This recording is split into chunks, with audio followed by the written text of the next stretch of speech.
Assalamualaikum everyone, this is Sonia. I hope that you all are doing really great. আমরা সবসময় বলে থাকি যে আমার যেতে ইচ্ছে করছে, খেতে ইচ্ছে করছে, ঘুমোতে ইচ্ছে করছে, and most of the time আমরা এটাও বলে থাকি যে আমি যাবো ভাবছি, আমি খাবো ভাবছি, আমি ঘুমাবো ভাবছি। বাট এই সেন্টেন্সগুলোকে কীভাবে ইংরেজিতে বলতে হয় আমরা অনেকেই সেটা জানি না।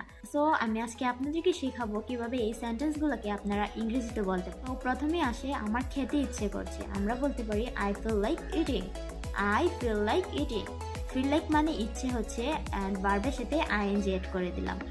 আমার যেতে ইচ্ছে করছে, আই ফিল লাইক গোয়িং। আমার ঘুমোতে ইচ্ছে করছে, I feel like sleeping. I feel like sleeping. And then আসে আমি খাবো ভাবছি, I think of eating. I think of eating. And আমি যাবো ভাবছি, I think of going. I think of going. আমি কাজটি করবো ভাবছি, I think of doing the work. So আমি আপনাদেরকে শিখিয়ে দিলাম কিভাবে আপনারা বাংলায় না বলে এই সেন্টেন্সগুলোকে ইংরেজিতে বলতে পারেন।